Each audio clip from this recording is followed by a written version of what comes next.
I can't afford to not record.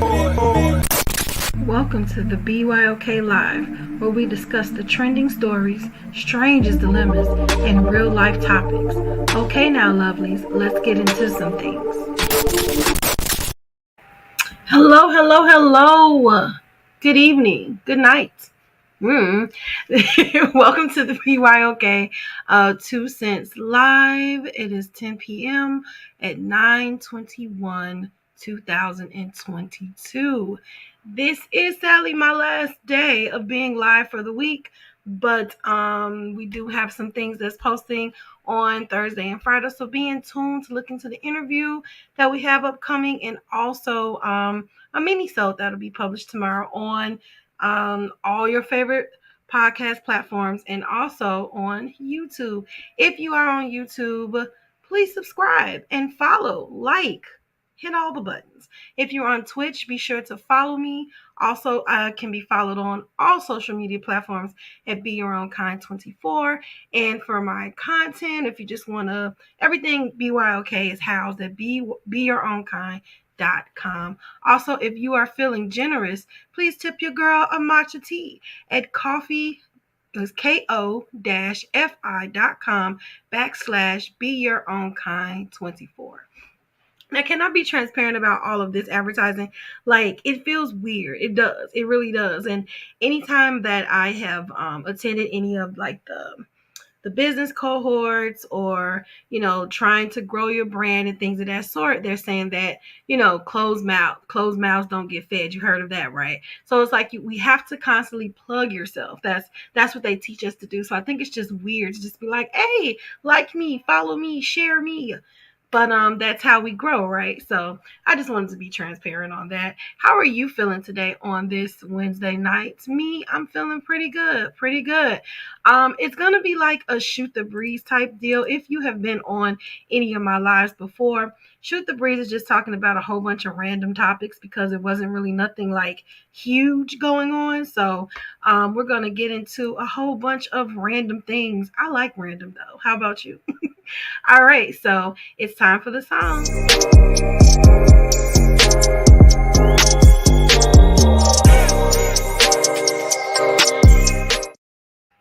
So it isn't a secret that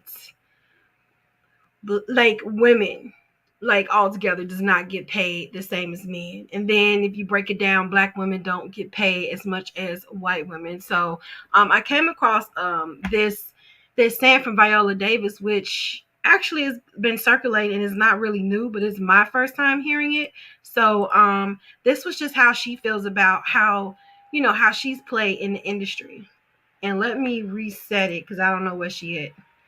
All right. Oscar. I got the Emmy. I got the 2 Tonys. I've done Broadway. I've done off-Broadway. I've done TV. I've done film. I've done all of it. I have a career that's probably comparable to Meryl Streep, Julianne Moore, Sigourney Weaver. They all came out of Yale. They came out of Juilliard. They came out of NYU. They had the same path as me. And yet I am nowhere near them. Not as far as money, not as far as job opportunities, nowhere close to it. But I have to get on that phone and people say, you're a black Meryl Streep. There is no... How ironic is that? She doesn't get the notoriety. She doesn't get the pay as much as a Meryl Streep, but then she is compared to Meryl Streep. And this is not just in the entertainment industry, just in a professional industry as well, where black women have to work 3 times harder to even be noticed. I think we went over that like earlier this week when Nicki Minaj said that, like, we just always have to be 3 times smarter, 3 times more clever, and even we also don't even have the wiggle room to even express ourselves in the workplace, from little microaggressions of when we change our hair or if we're not like super smiley, and things of that sort. So not only do we deal with the huge wage gap, it's also those microaggressions. And so I thought that this was like a good starter to that conversation, because I came across this meme in on Instagram. That was on Shondaland, by the way.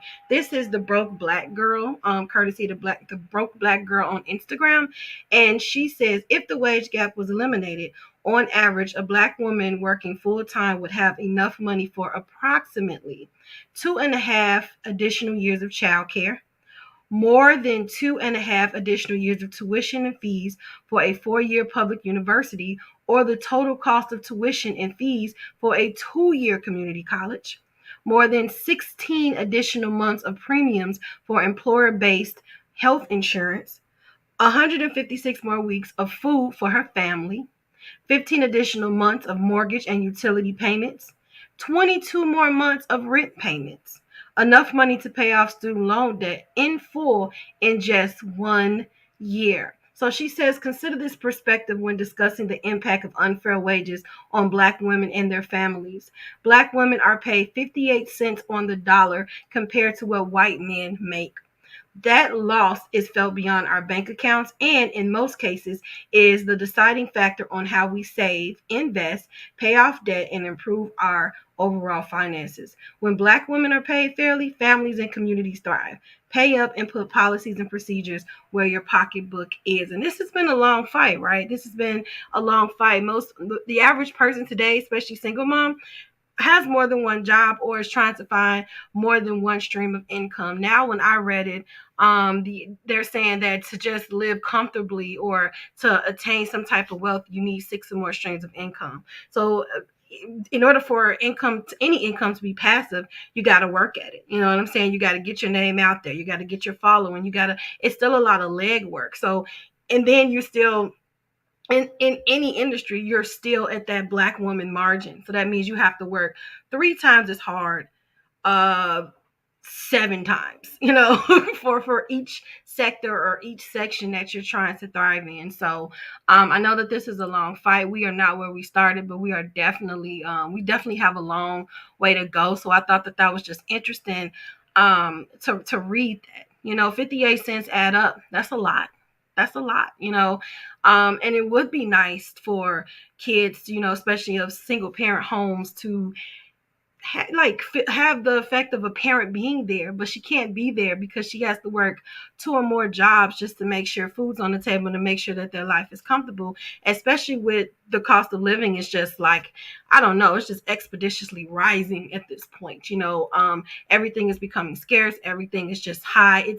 It was actually cheaper for me to buy nachos out than to get it at the grocery store. And I thought that was so shocking, so shocking. So I don't know if, a job that you're at are even doing cost of wage raises. I don't know a lot of companies that are doing that. So then there's that, so I just thought that would be a little tidbit to just start the show with. So before we get into the next topic, let's just do a quick commercial right quick. It all goes down at the coldest winter ever fashion affair, happening on September 25th at LTV Events in Hazel Crest, Illinois. Tickets are available now on Eventbrite. For more information, call 779-324-2177. This event is brought to you by the Black Exchange in partnership with Fluent Radio.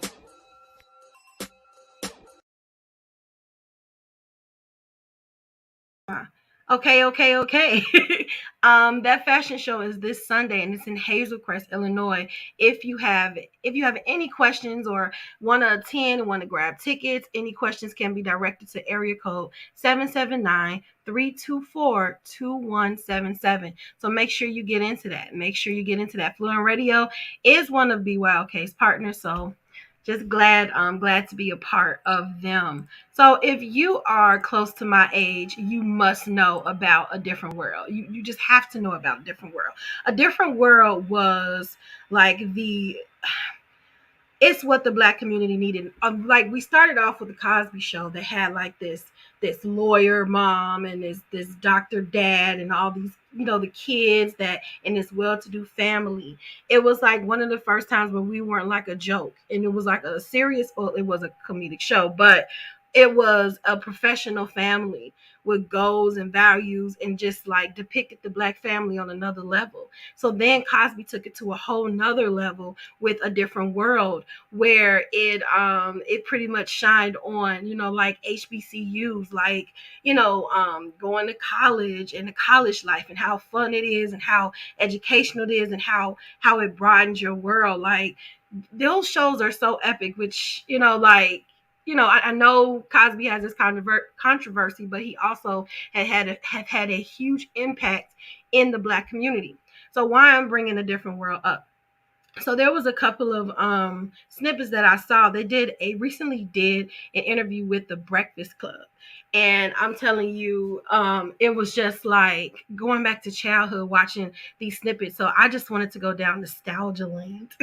And this first clip that I'm about to show, because I have to reset it, they're talking about the wedding scene, which is the best. Can I pause this? Yeah.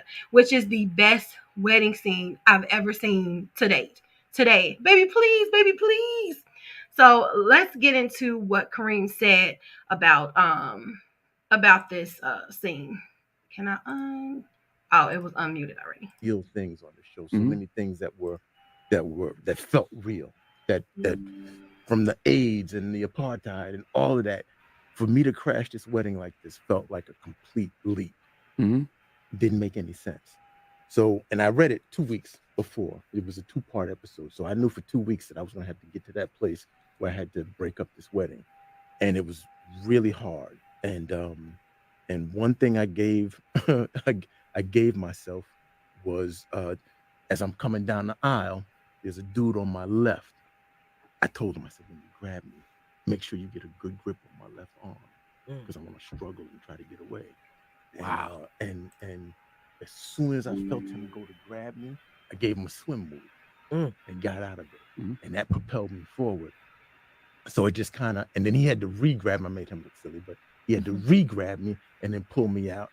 Like, we had done so many real things. No, I was so nervous about, if I don't get it right the first time, it's going to degrade. It's going to get worse, and it's going to get worse, because I'm really having a hard time. This was the first take. That was amazing. Wow. Really, I don't believe it. Kadeem doesn't believe it. Wow. Dwayne has to believe it. So I have to kind of put myself there. And that had never been a problem before. I could always just put myself there and go for it. And now all of a sudden, I didn't buy it. So once I, was getting dragged out and lost the lyric, I panicked. And I knew that her cue was, will you? I'm supposed to run down all the vowels and say, will you? Which is what the preacher asked. And then she said, I do. But I got lost in the lyric and just yelled out, baby, please. Oh, wow. That was an ad-lib. Yeah. He ad-libbed it. No, I was so if you didn't see this scene, you're about to see it. Look at this. And he's saying this was the first take and he ad-libbed it. We got to do it. Here we go. Will you have me, Dwayne, as your lawfully wedded husband from this day forth to having a whole and richer, poorer, baby, please, please. I do. Oh. Now watch it Will you again. have me, Dwayne, as your lawfully wedded husband from this day forth to having a whole and richer, poorer, baby, please, please. I do. Best wedding scene ever. Everybody wanted that Dwayne and Whitney love. Like, who she was about to marry was like a senator. Like, he was a senator. He had a lot of money, and she actually came from money. So she chose love over what over pretty much prestige, and her mother couldn't stand Dwayne just based off the fact that he didn't have money or whatever. So it was just a true love story. That is the best wedding scene ever. I have not seen anything greater than that. And the fact that he did that on the first try, and ad-lib the baby please, that makes it like even more like super dope. So then I took myself to Twitterland, and it was some more clips. This clip was about how Jasmine Guy was going to quit quit A Different World, which we know that A Different World would not have been the same without Whitney. Like, for real, it just wouldn't have been the same. But she didn't like the way that Lisa Bonet was being treated. As we know, Lisa Bonet has some issues, even on the Cosby Show. And the Different World was actually made for her. But with all of, she wanted to be different. She wanted to be herself. And so that kind of like, I don't know, it contradicted Cosby's goal, essentially. So let's get into what Jasmine Guy had to say. We only had contracts for 7 episodes. Yeah, you didn't know how long it was gonna last. Yeah. Oh no, and they were firing and people. you had to sign Oh, for yeah. 6 years Okay. before you That's finish still the your standard, audition. yeah. Yeah. I So it know, was, but I went into the producers and I tried to give my 2-week notice. that's right. Isn't she just adorable? She tried to You tried give to quit? 2 You quit after the weeks first season? notice. I said I'm very grateful for this opportunity. Child. And because that first season, I'm telling you, Yes. it was whack. was And I didn't like the way they were treating Lisa Bonet. Yeah, Mhm. no. She's adorable. And they said, well, had so-and-so said anything to you? I said, you disrespect her in front of the audience, in front of me. You disrespecting me too. How did they used to do? That's sisterhood. Now that is sisterhood. If you coming at me sideways, you coming at my sister sideways too. Respect her. Just do it. Just Ooh, say the way it. they would talk. Pointing all up in her face. And I'm like, that's a sweet girl because you're not getting up on me like that. Mm. And we've dealt with bitches. I mean, Yeah. we from New York as far as choreographers and directors and whatnot. But Yeah, it and I wild. was like, I didn't interfere on set, but I was like, oh no. Mhm. Oh no, you're not treating her like that. She had to hire security. Really? Wow. So that's why she quit, probably. Nah, because wanted her to be on. Because she was pregnant. He didn't want to show black girl pregnant in college. Mm. What do you could think have about been- that? I thought it would have been a great tool. It definitely would. It would have been a great tool and a great encouragement, because I feel like in the like the olden days, like if you got pregnant at like 19, 20, I mean, of course the teenage years, the parents like it's gonna end your life. But even when you were like 18 or 19, if you got married, not married, if you got pregnant super early, that's just the end of your life. That was the connotation back then. So to have her pregnant and go through college and graduate, how powerful would that have been versus what they ended up doing with her character on the Cosby. She did end up going back to college, late in the later years of the Cosby Show, but how much more powerful would it have been had she been pregnant, and just kept going through. And I think there was somebody that had I don't know. I'm getting off subject. Let's go. And something to it could inspire because it was all inspiring. So Right. why not? Yeah. Because that's a real thing. You can So still what- go get your education. Absolutely. I've heard so many rumors that I don't know what comes from. I've heard that he wanted to incorporate it on the show, on our show. Yeah, so that's what I've heard too. When she got pregnant, he just didn't think that was a good look. But I feel like that was a realistic look, and we already were opening up eyes and opening up viewpoints and perspectives. So I thought that would have been an excellent perspective to add to that.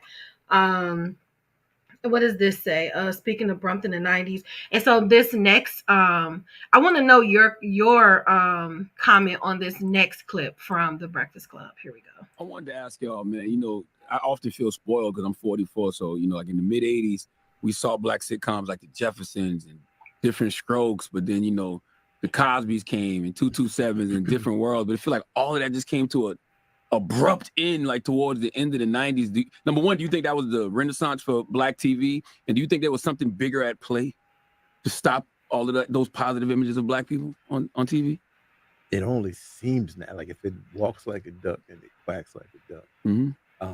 I don't have any evidence to support it except for the optics.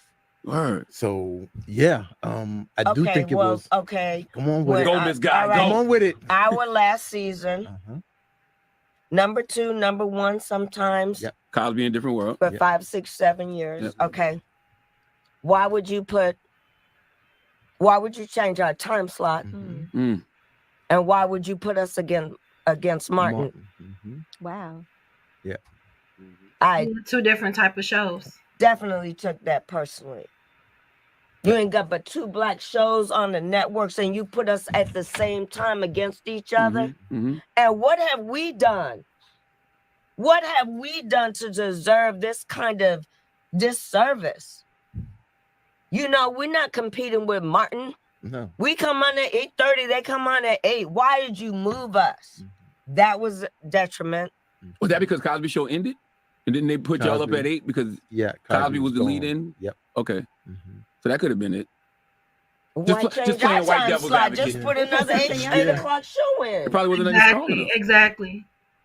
We weren't strong enough to hold another time slot and not against Martin. Yeah. Exactly, because people are going to watch Martin over A Different World. Martin was just coming in. He was funny too, and it's not like we got like it was DVR back then, so you had to choose, you know, what show you wanted to watch. The newer generation, of course, is going to migrate to Martin because he was the newer thing. So I understand what she's saying. Right. Well, I feel like we have the same audience, Right? Exactly. and so what do white people do? Divide. That's right. That's right. That's right. You got 2 hit shows. Right. Let's put them on at the same time. They don't do that to their own shows. So yes, I do feel like it was deliberate. I feel like it was racist. I know who was running NBC at the time, and I don't feel we were respected. Because I feel like, you know, I feel like they always said y'all came between Cosby and Cheers, and that's why you're number 2. They said that to my They face. said it to mine. You can't have no more money. I did Dennis. Dennis Miller. Yes. So what was Cheers? Was Cheers 3? I don't know. Yeah. Okay. All right. They were 3. Got you. So they thought it was because of the network that these shows were having all the success. Because of the time slot. Because between 1 and 3, we got to be 2. I love Cheers, but wasn't nobody competing with them back then. Got you. Not that because we between 1 and 3. Yeah. Which is fine. Right. I really don't care. Yeah. You know, but that I know, you make that's that a real life. point that I come on a nighttime talk show with Joan Rivers or Dennis Miller, and that's the first thing out your mouth. Well, how does it feel to be between Cosby and Cheers? And sometimes I didn't know how to answer it. And Dennis Miller even said to me, that was a horrible lead. Yes. What? Cause you fucking insulted me and you acting like I'm the shit. Which one am I? You know, what am I doing? Because if the show wasn't good, it would have ruined the weekend. Right. People would have turned off right after the Cosby Show and not watched that or Cheers. Did they pay y'all like y'all were wanting to? Did y'all get paid or did y'all have to fight for that? Did they pay y'all like they paid? Oh, we had to fight. Fight for that. I went and did White Man Can't Jump. Can I have another champagne? It's like drink champs. Here we go. Give us some of the good stuff. I went and did White Man Not Can't the Jump cold duck. and met No more cold duck. and met Woody Harrelson and he was doing Cheers, and they had a way bigger ensemble, and you know he kind of let me in on what he was making. I was like, and y'all number Oh yeah, Woody Harrelson was on Cheers. I just 3. What? Damn. I know. That's when it hurt. Oh wait a minute, let me go back. On 'Cause I was what he was talking. making. I was like, And y'all number 3. what?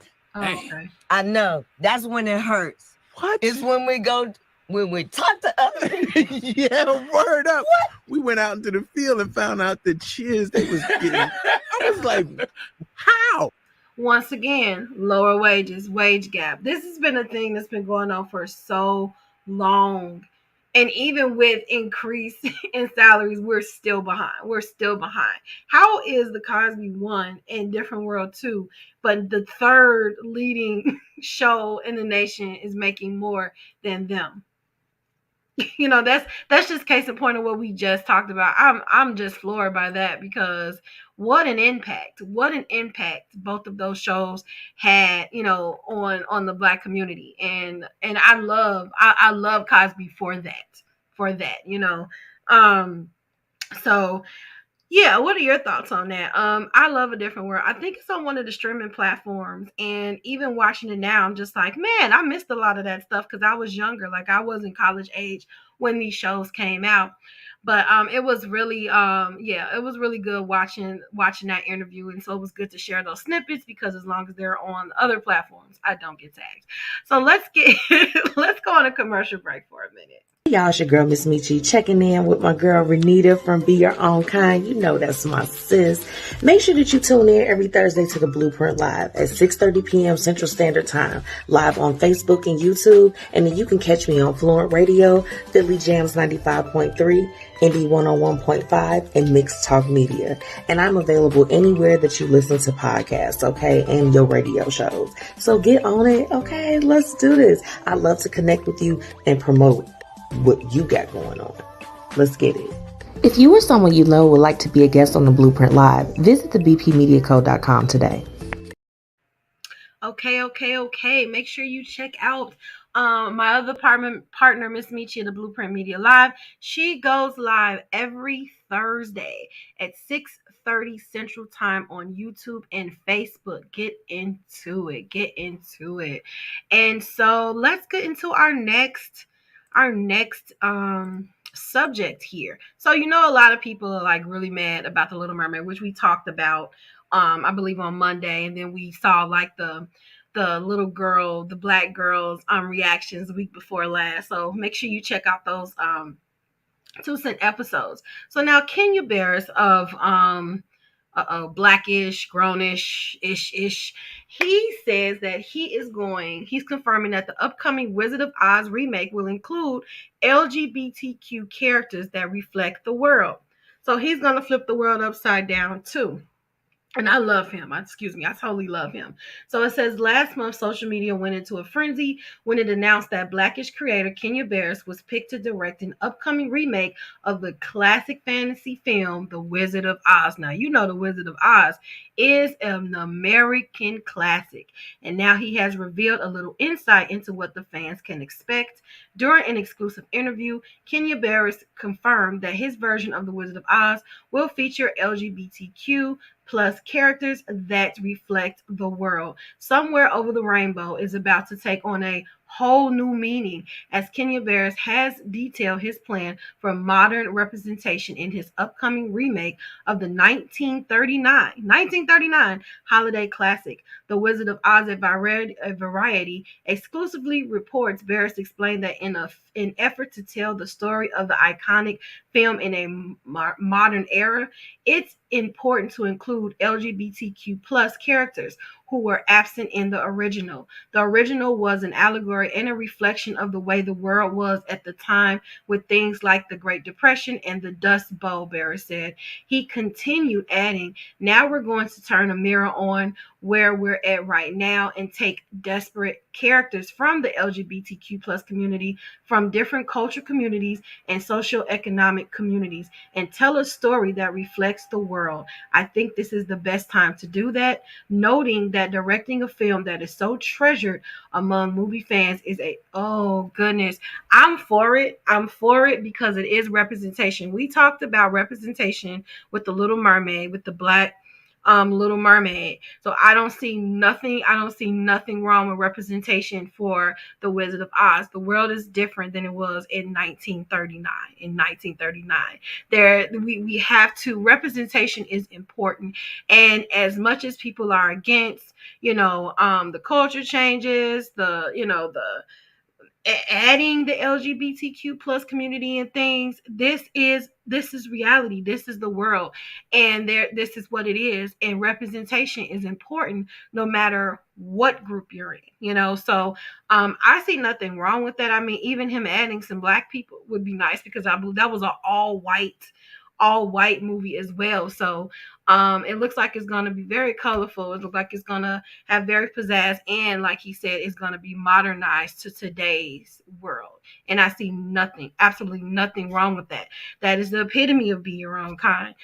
Just be who you are. Be who you are and be comfortable in that. Because here's the thing, you try to be something else, And it's never enough. It's never enough. You try to be happy, you're too happy. You try to be, serious, you're too serious. It's never enough. It's never going to be enough. Someone is always going to have something to say. So instead of dictating your every move on someone's opinion or of who you should be, just be yourself. You know what I'm saying? It's just easier to be yourself. It's just less stressful to be yourself.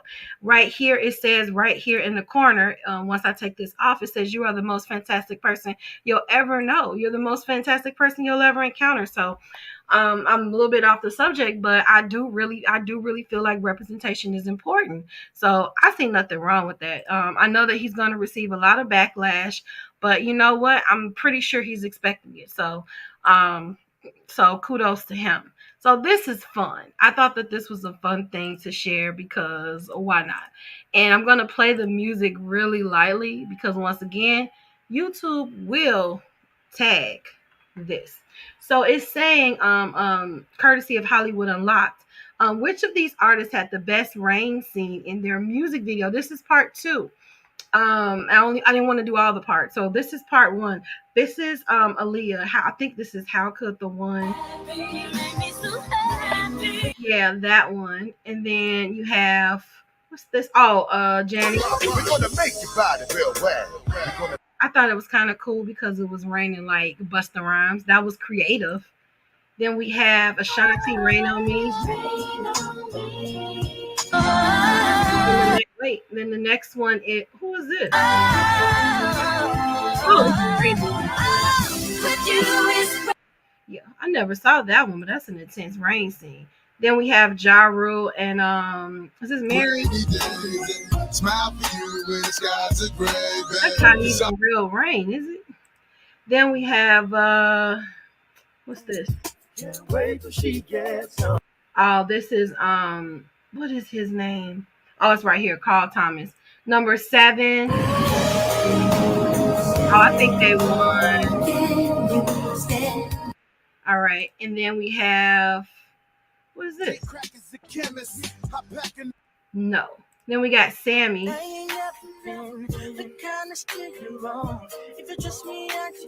I didn't even know he made that song. Let's just go there. And then it's the last one.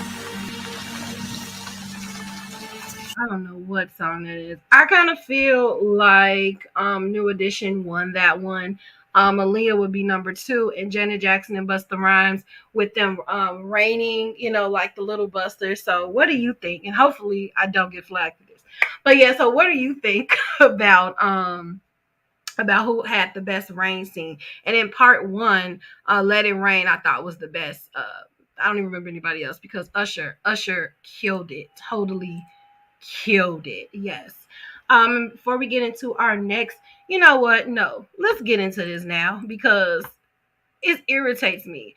I don't know if you have seen, like, it was like this big thing last year where people were talking about not washing up every day. Like, that's unheard of. Like, I was not raised to the point where you just cannot wash your butt or brush your teeth or wash your legs. Like, it was a big debate about it. So I'm minding my business and I come across this post courtesy of the Neighborhood Talk, and I'm just like, what? So let's restart this and you tell me what you think. Bathing, but we bathe very rarely. Oh my god, I'm so happy that you're talking about this. Yeah. She didn't have a bath for like 5 months of her life. Yeah, like we didn't bathe her for the first whole part of her childhood, and like now we basically bathe her as she asks for it because it's fun, or she's exceptionally dirty. We really wanted She asks for it because she's itching to keep her skin microbiome as healthy and intact. Even if it's just rinsing with water, our water has chlorine in it and all kinds of other preservatives and different chemicals that I just didn't want to expose her to. This show and being married to my wife has opened me up to so many more thought processes like this, because I think so many of us are conditioned. But if you really strip it down and think about it, obviously we lived this way naturally for a very long time. I think, like, you put up the commercial city constraints and people change their behavior. So it's like coming back to a more primal way of life. Now that you guys are saying this, that makes a lot of sense. Does it? Just like let it be. And I feel like as a mother too, you have intuition to know when they need a bath. I don't say we have. could it be when they're dirty? Do you need intuition for that? Do you need intuition to guide you to bathe your child? Now, I'm not a mom. I'm not a mom. So I know when you're not a mom, your opinion doesn't matter. So this is why I found this article, because I was curious onto how often you're actually supposed to bathe your child. Now, this is courtesy of Cleveland Clinic. So we're just going to go through the quick things. So babies, toddlers, and little kids should spend some quality time in the tub 2 to 3 times per week. Now, they just said for majority of their child's childhood or babyhood, they did not put them in the bath. So what are you cleaning them with? Are you cleaning them with wipes? Are you just taking some water? I mean, are you using mouth? So are you washing them up or something? And so they said their delicate skin doesn't need daily cleansing. I get that. But it's okay to get out the bath toys more often if your child gets dirty or has a messy diaper situation. Even with that, so older kids ages 6 through 11 should hit the bath 2 or 3 times per week at minimum. More showers are in order when they get muddy, sweaty, and stinky. And even for your tweens and your teenagers, should shower daily. So here's my thing. I'm going to stop right there. If teenagers are required to shower daily, what about adults? I would think an adult would have to do that as well. I'm getting the science of it. You know, you want them to not be so susceptible to like disease and viruses and stuff. But that's a stinky kid. That's a stinky and an itchy kid. I don't have any more to say on that. So every time I see things like that, I'm just like, what do you mean? You know, what do you mean for majority? And then the lady is like, yeah, this is really making sense. It doesn't make sense to me. I'll just say that. That's my 2 cents on that, because I'm just like, what? Why are people not showering or using soap? You know, I don't know. I mean, and especially in the summertime when you're like all sweaty and stuff, or the kids been out playing in the dirt, what do you do? What do you do? They said if they have the intuition. So if the babe has been in the dirt and the mud, or not even in the mud, just outside. Remember how your mom would be like, go in the shower and wash the outside off of you, especially when you've been outside all day around a whole bunch of people and germs. So basically they just wearing the outside on them. So if they go outside and you don't hit, the intuition don't hit you, the spirit don't hit you, you don't put the baby in the shower. I don't know. I don't know. I don't know. What are your thoughts on that? Because I would really love to hear about your thoughts on that. So on that note, let's go to a quick commercial. This episode is sponsored by BetterHelp. People often think anxiety looks one way, but it has many faces and many emotions that sometimes can be overwhelming and daunting. I know about this feeling all too well, because at a point I felt powerless to my emotions, almost to the point of drowning in them. So I decided to seek out a therapist to later learn that I have generalized anxiety disorder. If you have been experiencing the same feeling, please know that BetterHelp is here to help. BetterHelp offers licensed therapists who are trained to listen and help you. You have the option of talking with a therapist in a private, online environment at your convenience. There is a broad range of expertise in BetterHelp's 20,000 plus therapist network that gives you access to help that may not be available in under 48 hours. All you have to do is fill out a questionnaire to help assess your specific need, and then you get matched with a therapist in under 48 hours. Then you will schedule secure video and phone sessions. Plus, you get to exchange unlimited messages, and everything you share is completely confidential. Thanks to therapy, I learned the tools that I needed to conquer my anxiety and over-obsessive thinking. I did it afraid, and I took that leap to talk with someone, to later learn that it was going to be okay and that I was going to be okay. Please know that you can request a new therapist at no additional charge anytime. Join the 3 million plus people who have taken charge of their mental health with an experienced BetterHelp therapist. And better yet, get 10% off your first month at betterhelp.com/BYOK. That's betterhelp.com/BYOK, because you deserve it. And you do. Hey, if you go to www.betterhelp.com/BYOK, you will get 10% off your first month subscribing with them or signing up for them. So be sure to, if you need to talk to someone, be sure to go to betterhelp.com, or a therapist or a friend or a support system. Get it out, release. Holding things in is very detrimental to your health. I know suppression seems like, it's working, but if you keep pressing something down and think of a garbage can, and you keep pressing garbage in and pressing garbage in, after a while it's going to be full, and you can't push anything down in that garbage can anymore. And that's just how your mind can be and your energy could be. You just stuffing garbage and toxins. You got to get that out. So I always recommend talking to a trusted friend, or like I said, a therapist. Once again, www.betterhelp.com/BYOK. All right. So a couple of weeks ago, we talked about Tiffany Haddish and Aries Spears controversy. And yesterday I mentioned how Tiffany ended up paying off that family, and she retracted her statement saying Tiffany wouldn't put putting her kid in a situation to be heard or whatever. So basically she cut her a check. So Tiffany Haddish was interviewed by TMZ, and this is what she said. How does it feel to have that behind you? I know that was probably a stressful thing. You think? Yeah, I'm sure. Yeah. What you think? Do you feel like, that there could be some damage done, to the career, off of this? Because it's behind you now, but like, is that something? Oh, I lost everything. Like, all my gigs gone. Really? Everything gone. So I mean, are you? I mean, that's what I'm saying. Like, this is that's a bad look. But now that they changed face, I do don't you feel know, like bro. you regain your? I don't have no job. Well, look. I don't have no job, bro. No. So her whole thing, like, he's like, listen, things, aren't you glad that it's over? And her whole thing is, I lost everything from that.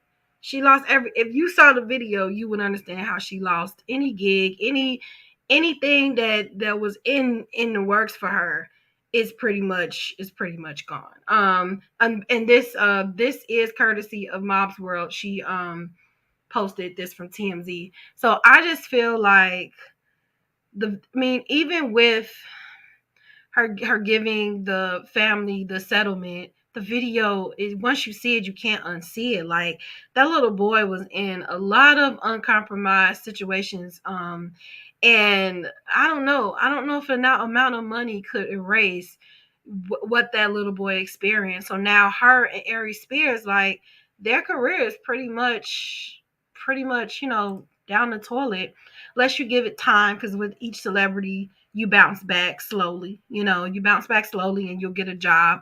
But it's too fresh right now. It's too fresh right now. So, there is someone that actually, wait a minute. There I go again with my, wait a minute. She not supposed to be here yet. All right. So let's stick to the subject. All right. What are we doing? Okay. So Boosie, the rapper, he actually wanted to offer her a job. So he says, at Tiffany Haddish, I can't pay you what they was paying you, but I got a check, and I would love to pay you to make a comedy with me. What they did to you might be career changing. Don't let this slide. This is $1 billion lawsuit, sis. You're a star. You can produce your own movies. So Boosie was trying to encourage Tiffany, like, you just may have to go another route to get money, because mainstream right now, you pretty much blackballed. And this is after she said, like, all of her jobs was gone, which we just saw. So even going on Twitter, there's just a lot of people saying, like, they still can't, unsee what they saw, so they're just saying, this lady said, and I can share it with you so you could just read it along with me. This lady says, Miss Honey says, a reminder that at the end of the day, that video still exists. It happened. Many of us unfortunately saw it. I was one of those people. And I normally don't watch things like that, but I know because of the cancel culture, I'm like, okay, what was this? It can't be that bad. They're always trying to cancel somebody. That is the mind frame I went into. And then when I left out, I'm like, oh yeah, this is not a good look. So she's saying Tiffany Haddish and Aries Spears can get the F out of her face. Because they're saying that Jane Doe, who filed the lawsuit against Tiffany Haddish and Aries Spears, has asked the judge to dismiss the case. We wish Tiffany the best and are glad that we can all put this behind us. Now they can put Jane Doe can put it behind her, but Aries Spears and Tiffany Haddish cannot. And so the lady was trying to say that she was misled. You know, Tiffany told her that it was supposed to be for Nickelodeon. Now all of a sudden she said, well, you know, we wished them the best. You know, she says, my family and I have known Tiffany Haddish for many years, and we now know that she would never harm me or my brother or help anyone else do anything that could harm us. We wish Tiffany the best, and we are glad that we can all put this behind us. But here's the thing. Everybody's like, well, she was out for money. Here's the thing. She tried to go to the police. She tried to get exposure for it. And the only way that people would take it serious is if they actually saw the video. So once she got the attention of Tiffany, because she said no one's responding to her, this is the result of that. So, you know, she's saying, okay, well, I'm fine. I got, you know, justice or whatever. But unfortunately, their careers are pretty much it's pretty gone at the moment. And so this is just saying Tiffany Haddish proved the world once again, that you can do whatever you want to kids and get away with it with money. So people felt like they should have went to court. Like Jane Doe shouldn't have dismissed the case. They said, I really hope we as consumers never forget what she and that Aries Spears did in the name of comedy. Disgusting. This is what we saw earlier. I like her sunglasses though. They say y'all trying to make I'm not going to say what his name is. Y'all trying to make this Tiffany Haddish Aries Spears situation a black rights issue, as if them two babies that subjected to that BS not black. Where is the outrage for them? And that's the same thing people say about R. Kelly essentially. And then I'm trying to see if I see an opposing opinion, but I don't. Harriet Eve 9 says, we actually seen the video with our own eyes. So how are the allegations false? According to court documents obtained by Radar Online, Tiffany Haddish and the two accusers suing her and Aries Spears worked out the agreement privately, which we talked about earlier. They didn't really give a price of what the lady got, but it was enough for her to let it go. So yeah, I mean it's a bad situation, but it also was a poor situation for those children. So I don't know what to say to that. Like I said, people have bounced back from things, and you know, and their career has, you know, catapulted. But I feel like it would have been better had Tiffany came in public and just apologized for how this affected the child. It's still, well, I lost my job. I don't have any more job. You know, then when we did her response when it first happened was, you know, this is extortion. You know, I know this looks bad, but you don't know the whole story. And so I feel like it's the lack of accountability that's not sitting well with people, how you're just skating by without an apology, without anything.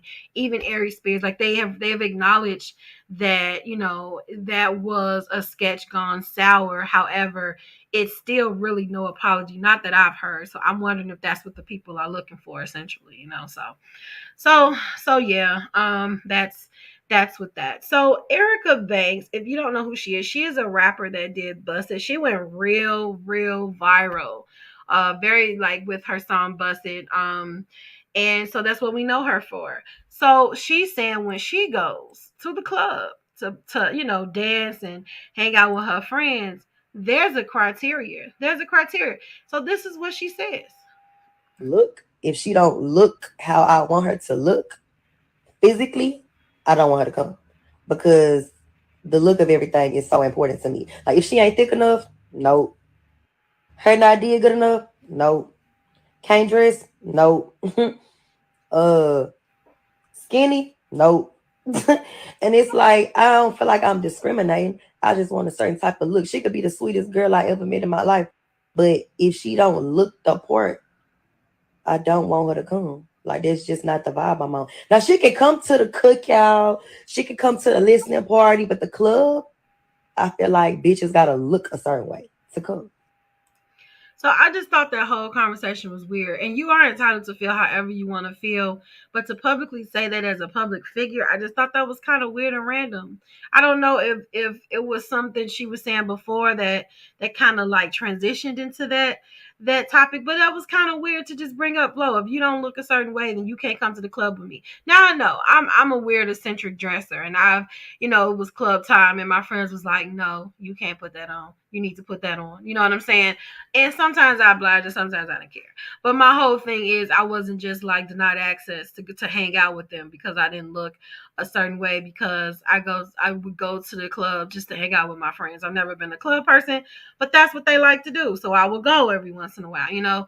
But to have the criteria, if you too skinny, if you're not thick enough, if you basically, she wants to, it sounds like Regina George to me, like we're gonna be the mean girls and we're gonna be the hottest girls to go into the club or whatever, you know. And that's just weird. It was just weird and out of the blue for me. And I guess there are some people that think like that, like, you're not coming with me if you're not hot enough and this and that. But if these are your friends and this is supposed to be a girls' night, what does that matter? What does that matter? Like I said, she's entitled to her opinion. That was just a different perspective for me. I'm gonna be honest. Like I was just kind of thrown off by that.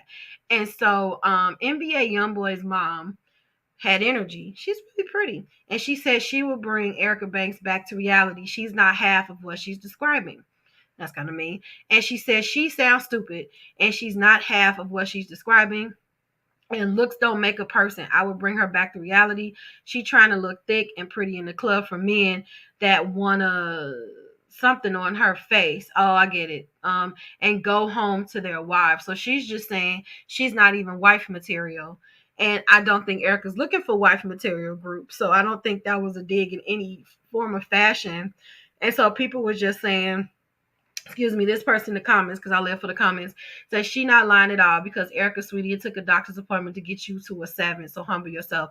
Recently, she's had some work done. She's had a BBL, so that's what they mean by that. And then this other person said Erica got a lot of nerve. Like, girl, we know how you looked before, and you had the work done. Outfits weren't given, and you were built like a box. In some of them photos, your wigs look like a hat. So everybody is saying, like, you weren't always looking like the people that you want them to look like. I think I got mixed up in that sentence. That was a horrible sentence. And then this other person, last comment I'm reading is, and that's the truth. She got the BBL to feel better about herself and get play from dudes in the industry. Sick of these girls clowning other women to make them feel better. Whole time you're still miserable. Girl don't even got talent and wasted her TikTok check on a BBL. People be making stuff up. We don't know if that's what her whole TikTok check was for. However, that is a thing. Like how I mean, I wonder how women do feel about that, you know, to be downed by, like, it's the natural against the plastic surgeries. Sometimes, you know, like the BBLs against the natural behind, or, you know, the natural breast with the implants, or the natural face, you know, all of that. Like, how does a natural woman take it when someone who underwent surgery to look the way they look try to play them down? You know what I'm saying? Or vice versa. You know what I'm saying? Because there are some natural girls that have come back. Meg is real good for that, where she's just like, well, I'm natural. You know what I'm saying? Like, how does that make the girl who had to pay for her body feel? You know, I just feel like, my opinion is, let people be them, and we're all beautiful in our own way. And I just feel like downing another woman for how she look or what she don't look is lame. And it's so high school. I just always wonder, like, do we ever get out of high school, like the high school mentality where you have to look a certain way or be a certain thing? Like, it's just lame and annoying to me.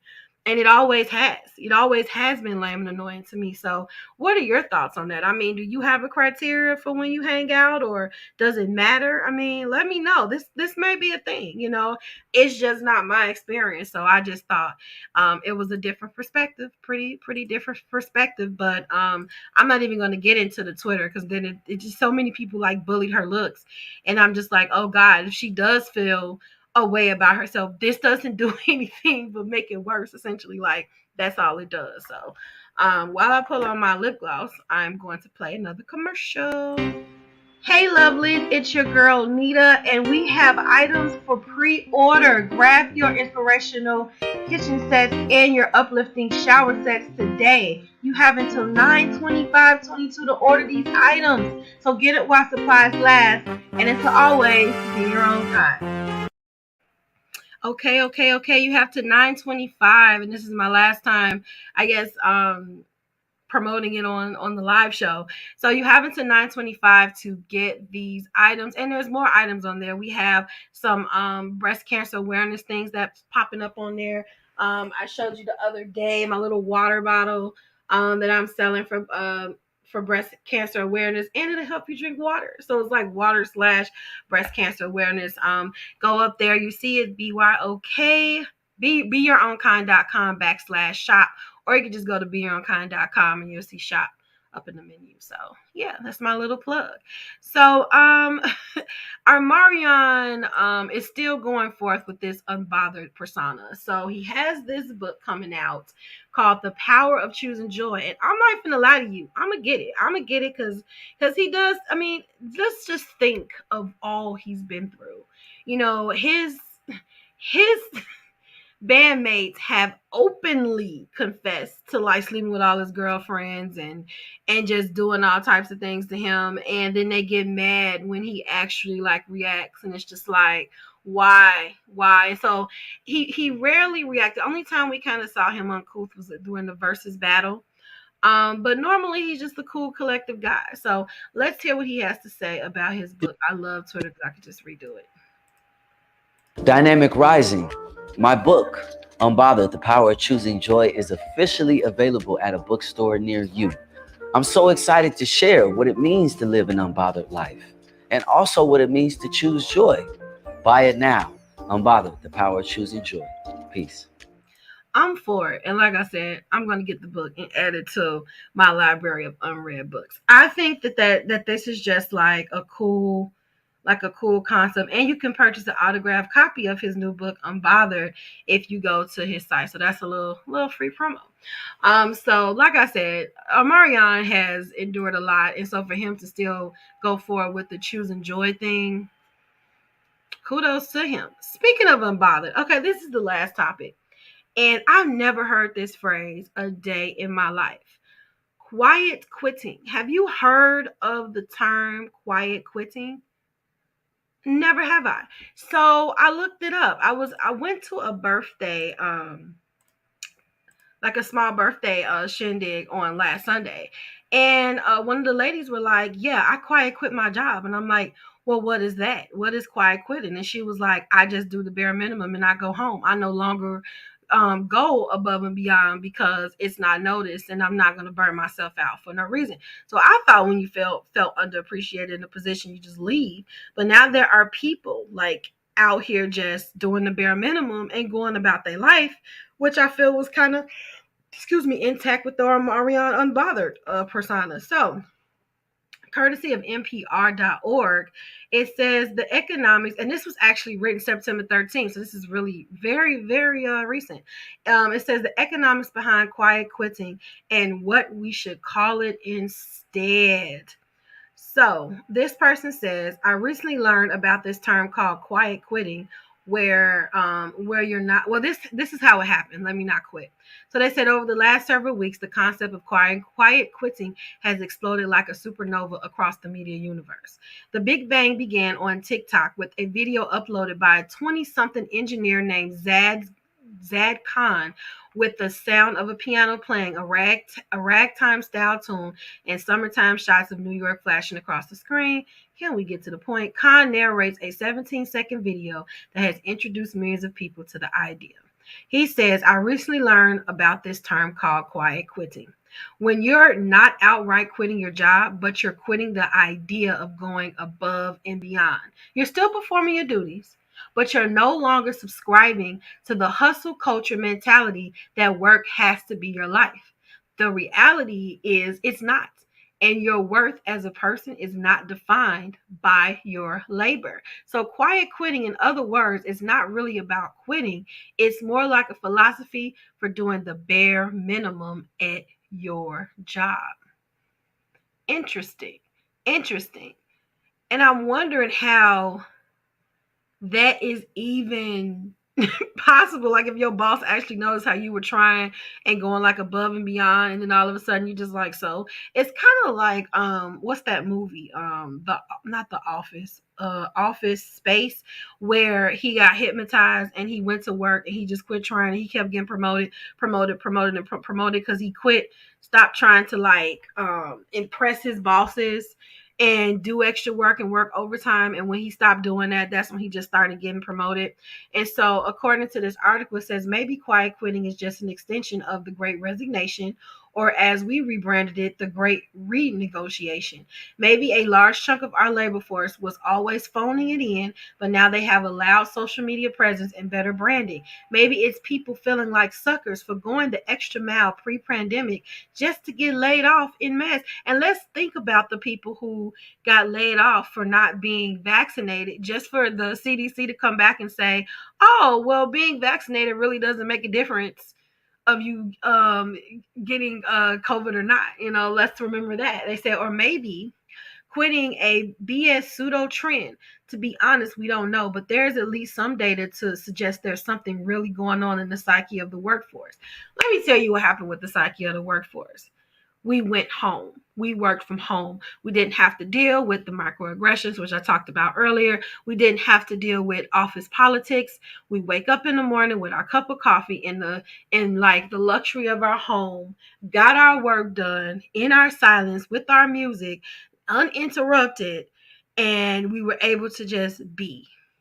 We didn't have to get up and put on clothes that we don't normally want to wear. We don't have to put on a smiling face when we don't feel like that. We were in our own environment, in our safe haven for like majority of 2020. So now when people are re-entering the workforce, it's like, you realize that all that trying you did pre-pandemic was for naught. Like they said, it was for nothing, because you're still getting the minimum raise, you're still getting the minimum recognition. So what am I actually working towards? And I think that is like the psyche in the workforce. It is. It's like I think people started honoring their mental health, their peace, their self-respect. I think all of that reflecting and having the chance of being at home kind of like revamped or remolded what like people's priority. Family became a priority because at work we spend more time with our coworkers than we do with our families. But when we're at home and the kids were at home too, you got to spend some much needed time with your spouse or with your family. So priority shifted. Like getting that promotion and fighting for that raise no longer was a priority. It was spending time with your family. Chilling out, protecting your mental space. So I can see how that is a thing. So they said since the concept of quiet quitting began ricocheting around the internet, there have been countless takes on it. Supporters argue that quiet quitting is a way to safeguard your mental health. See, I just said it. Prioritize your family, friends, and passions, and avoid burnout. I think that's basically what I said. I know I am one of those people. When 2020 hit, I didn't realize how burnt out I was. Burnt out from work, burnt out with responsibilities, burnt out even with BYOK. Just burnt out, trying to do everything, trying to achieve this, and never got the chance to just be. Never got the chance to even celebrate my wins. Once I get a win, now I'm trying to go to the next goal and the next goal. It kind of slowed the thought process down and elevated gratitude. It elevated gratitude and elevated peace and made me feel like I have what I need. It's nice to have goals and it's nice to achieve further, but I'm not going to kill myself to do it. Living and experiences and chilling with my family is more important than this rat race. And so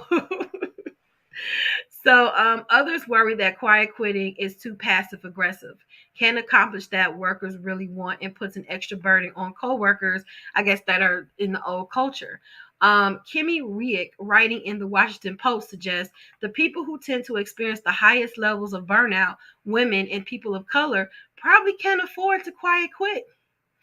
Instead of silently refusing to put in extra effort, it would probably be more helpful to raise these concerns with your boss and brainstorm other solutions. I don't know what workforce this person is in, but that may work and it may not. That's like a 50-50 chance, you know? And I think part of the quiet quitting is these are people that were burnt out, that probably did go to their boss, that probably did put in proposals and for raises and things in this sort, and they got nowhere. And so they just office spaced it, like, okay, whatever, you know? So so I think this is it. So they said NPR reached out to listeners and readers to get their perspective on quiet quitting. Some dislike the name. It's pretty confusing. So they offer some rebranding alternatives like reverse hustle, work-life integration, acting your wage, workforce dissociation, corporate coasting, working at work, doing your job, working to rule, working to thrive, morale adjusted productivity. I think it's called protecting my peace.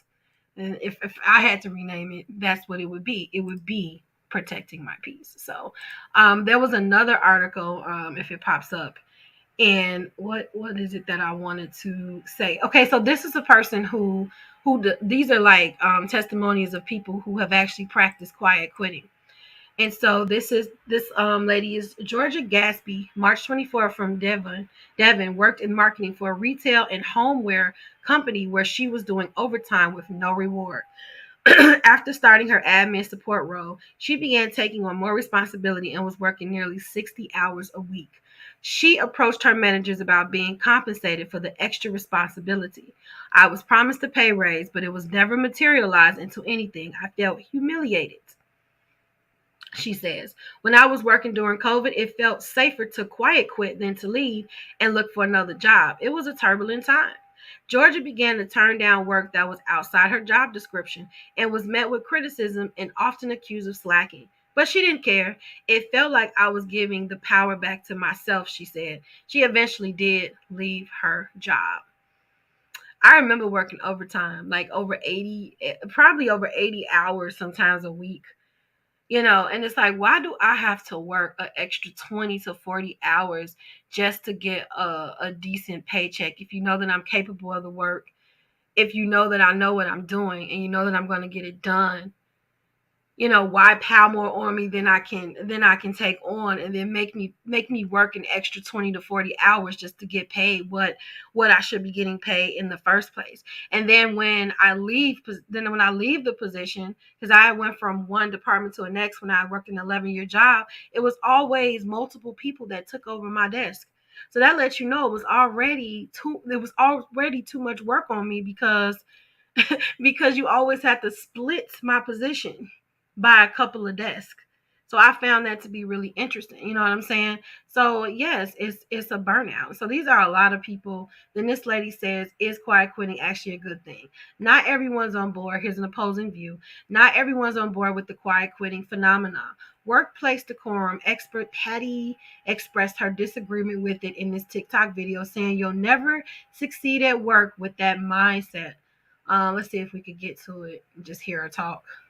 Here we go. I want to share with you guys this inspirational story that I just heard in a meeting, and listen to the end. I promise it's worth it.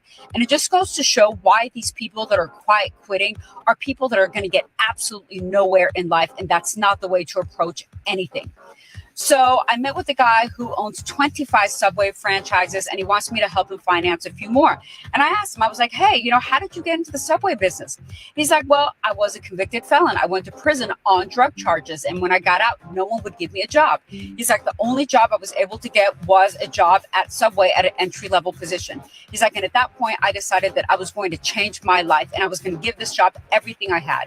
He's like, so I came in 30 minutes before my shift and stayed 30 minutes after. He's like, I scrubbed toilets, I mopped floors, I did anything and everything I could possibly do to make this business succeed. He's like, and all my friends were laughing at me. They were out partying, giving the minimum that they could at their work. They're like, dude, why are you giving this owner all your time? But I knew that if I hustled, I would be rewarded. He's like, and I was. After 6 months, I became an assistant manager. And 6 months after that, I was the manager. And I was still hustling. I was still busting my ass at this job, giving more than ever expected of me. He said, then a year later, the owner realized that I was a permanent hustler, and he asked if I wanted to to partner with them in buying my first Subway franchise. And that's how I started. And now I own over 25 Subways. And all my friends that were laughing at me, were partying, were like, why are you giving this guy so much of your time? They're still in entry-level jobs making minimum wage. Yes. And here I am, super successful. I have more money than I could ever want. And I love my life.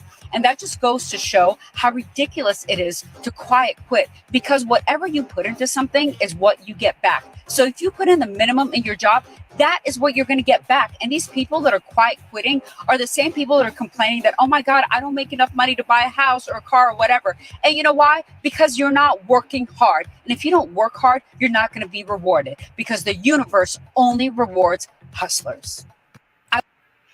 What do you think about that? That was a lot to unpack. A lot to unpack. The universe rewards what you do put out. What you do put out. But it also, if you are doing your best and you're being unappreciated, what do? You only have two options. Is to keep working your butt off or leave the job, or I guess three now, quiet quitting. So she is saying if you are just floating and you are not working as hard and you are not putting in the work that you should put in, then you'll never get anywhere. What about those people that quality prepare and they set that time, that self-care time and things? It is nothing wrong with working hard and there's nothing wrong with hustling. But when you're doing it and you're in ashes, or you're empty and you have nothing left and you don't have energy and you don't spend time with your family and you don't have a good work-life balance, what is it for? So it's great. It's great to hustle, and it's great to, obtain your goals, and it's great but there has to be some type of balance. And I see nothing wrong with working hard. I see nothing wrong with quiet quitting, because it is subjective to the person. But what I am saying, if hustling is going to require me to neglect what's important to me, then it's just going to take me a while to get there. That's just how I am. However, I'm not going to quit entirely. I'm not going to quit hustling. I'm not going to quit pushing out content. I'm not going to quit going to my 9 to 5. However, I am going to not pencil in. I'm going to fit in family time, fit in self-care time, meditation time. I'm going to fit that stuff in. And if that hustle is pushing that stuff out, then I'm going to have to decrease some of that hustle time to make sure I have time for me, because I don't want to die today and tomorrow and my whole life was about a hustle. My whole life was about obtaining and not living, because you can have all this money and all this glory and glitz and never enjoy it. During COVID, the celebrities, that was probably the first time they spent, or the longest they ever spent, in these mansions that they spent millions in. They actually had a chance to enjoy what the fruits of their labor. What is the purpose? What is the purpose of planting the seed and having all this harvest and you can't even indulge in the fruit? What is the purpose? What are we living for? We're working to die? No. That doesn't sit well with me. That doesn't. So I understand what she's saying, and I understand the concept, of what Zahn is saying, the TikToker. But what I am saying, there's balance with everything. There's balance. So that's my 2 cents on that. What do you think about that? What do you think about that? I thought that was such an interesting topic. I was totally intrigued by that. So I think that I got through all the commercials before we leave. Oh, there's one more. Here we go.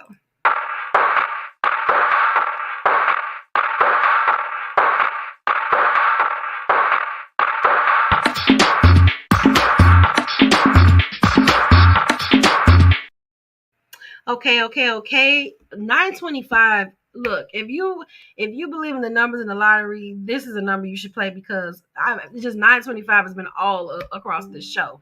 But the commercial that you just saw was Cynthia J Designs. Her Fall in Love collection is launching on 925. You will go to designsbycynthiaj.com. Subscribe to her mailing list so that you can keep up with all of the new designs that she comes out with. She makes it all herself, y'all. Totally talented. Well, this is the end. This is the end of the show. So I'll see you guys on Monday. This has been a good week. Pretty relaxed week with the news. Monday was pretty heavy, but for the rest of the week, it was pretty good with the news. If there's anything that you want me to talk about, shoot me an email. Go in my DMs and we could talk about it. I'm all about talking about anything because this is a lifestyle niche, which is what I chose on purpose because I don't want to talk about the same subject all the time. There's so much going on in the world for us to just all be talking about the same exact thing. So anyway, if you are on YouTube, please subscribe. If you're on Twitch, please follow. If you're watching this video now or later, please hit that share. If you're listening to it on a podcast, please hit that share. Sharing is caring. If you care, you will share. And until next time, please have a wonderful weekend, and I'll touch base with you all on Monday. Be sure to be kind to others and also be kind to yourself. Make sure that you do something that you enjoy this weekend. And have a good night. Bye.